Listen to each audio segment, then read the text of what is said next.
السلام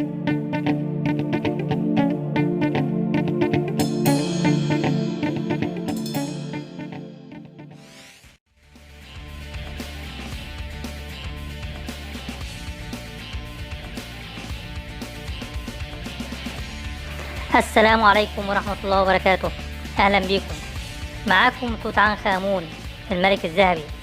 كنا اتكلمنا في الحلقات اللي فاتت عن الهرم الأكبر هرم خوفو، وعرفنا كتير من أسراره وألغازه.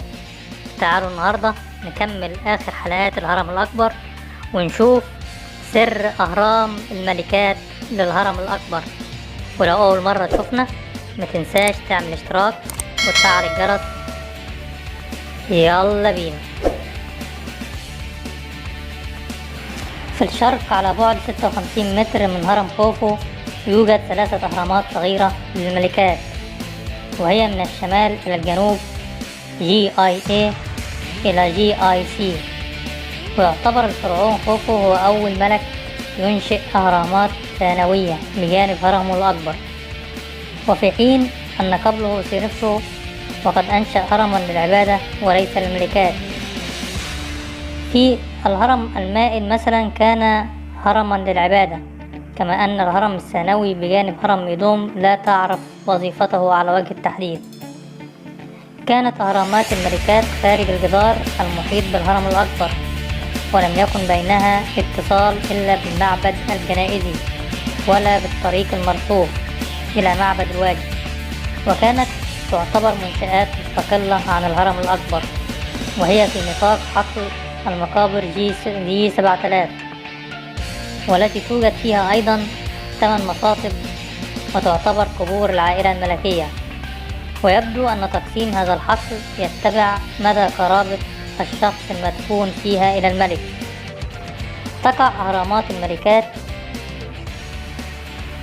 لأهرام خفرع ومنقرع جنوب الهرم، ويحاول العلماء تفسير اختيار خوفو لأن تكون أهرامات الملكات شرقا بالنسبة لهرمه، بأن المكان جنوب الهرم كان مشغولا بمدرجات بناء الهرم، حيث كانت أحجار البناء تجر عليها آتية من الشرق، ولهذا كانت الجهة الجنوبية مخصصة للمدرجات المائلة لنقل الأحجار. ولكن عالم الآثار يرجح أن موقع أهرامات الملكات اختير على أساس ارتباطها بحقل مقابر جي 7000 الخاص بأفراد العائلة الملكية. والحكم على أي من الأهرامات يخص ملكة أو أميرة معينة فهو حكم تقريبي مبني على انتماء المصاطب الشرقية المقابلة لكل هرم إلى صاحب الهرم، كما أن تاريخ بناء أهرامات الملكات غير معروف، ويعتقد أن بداية بنائها كانت عند الانتهاء من الثلث الأول للهرم الأكبر.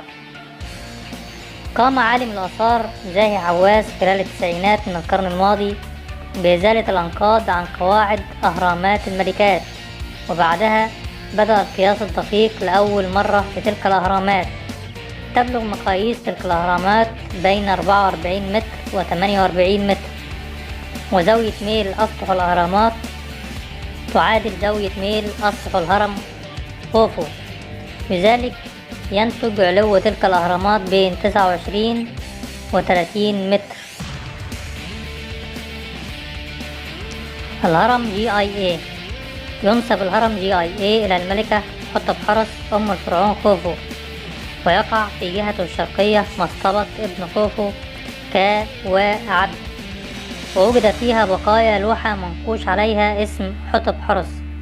كما أن الباحث الفرنسي أوغست ميريت قد عثر بالقرب من هرم خوفو على لوحة تعتبر مختفية الآن، واعتقد أنها من مصطبة كا وعبد، وكانت تلك اللوحة تحمل اسم ميريتت، وبناء على ذلك فربما كانت ميريتت هي أم كا وعبد.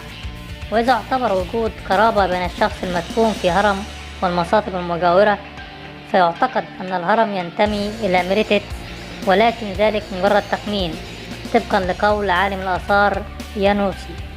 وعلى أساس الموجودات وتفسيرها مع الأخذ في الاعتبار مقبرة جي 7000 إكس المحفورة 27 متر تحت الأرض فإن الهرم الصغير قد ينتمي أيضا إلى حتشبسوت، وهذا ما يعتقده عالم الآثار الألماني هاس.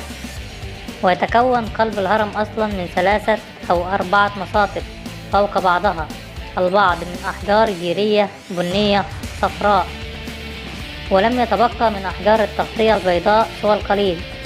ويوجد المدخل في الوجه الشمالي للهرم فوق القاعدة بقليل، ومنزاحا مسافة قصيرة إلى الشرق عن نقطة الوسط. ينحرف الممر النازل من المدخل عند وسط الهرم تقريبا إلى اليمين، حيث توجد الحجرة الجنائزية، وهي حجرة منحوتة في الأرضية الصخرية مبطنة بأحجار مستطيلة من الحجر الجيري، ولم يعثر فيها على التابوت. الهرم GIB. تصميم الهرم GIB يشبه تصميم الهرم GIA إلى حد كبير، وعثر فيه على آثار لعملية دفن ومياه، كما عثر في محراب العبادة لهذا الهرم على لوحات مهشمة عليها أجزاء من اسم ملكة، ولكن اسمها غير معروف، ولا توجد مصطبة مقابلة له بحيث تساعد على تحديد اسم صاحبته، إذ توجد مصطبتان في مواجهة ال3 أهرامات الصغيرة، وذلك نظرا لقرب هذا الهرم الصغير إلى مصطبة كا وعد، فقد انتسب هذا الهرم إلى مريتس الأولى. الهرم GIC. يتوافق تصميم الهرم GIC مع الهرمين الآخرين، إلا أن عالم الآثار رايستر يعتقد أن تغلفته من الخارج بأحجار لم تتم، وأغلب الاختلاف يظهر في معبده الجنائزي. فيعتقد رايستر أن المعبد تم بناؤه في عهد كيسكاف وبطريقة سريعة باستخدام طوب لبن. عثر أغسطس ماريت في عام 1858 في حطام المعبد الجنائزي على لوحة ابنة الملك، وهي تسمى أيضا لوحة الحصر، وهي محفوظة إلى الآن في المتحف المصري بالقاهرة. ويذكر على هذه اللوحة اسم ابنة الملك المسماة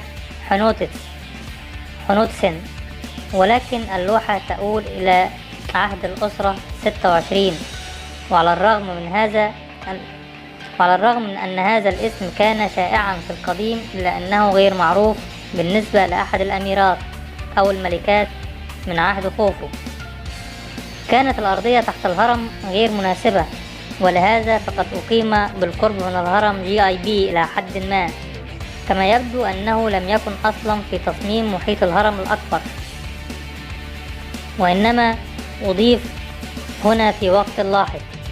ويعتقد أن هذا الهرم قد بني لحنوتسن التي يعتقد أنها أم خفرع، وأنه بني في عهد خفرع، وربما كان ذلك يفسر الاختلاف في بناء الهرم GIC عن الهرمين الصغيرين.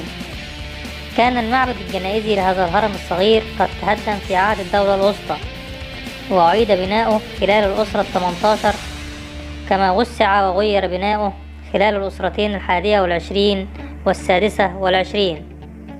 كان المعبد الجنائزي هذا يعرف فيما بعد معبد إيزيس سيدة الهرم، وكان مكانا للحجيج الذين كانوا يأتون إليه يدعون إيزيس ويبتغون منها أن تعطيهم أولادا وأطفالا.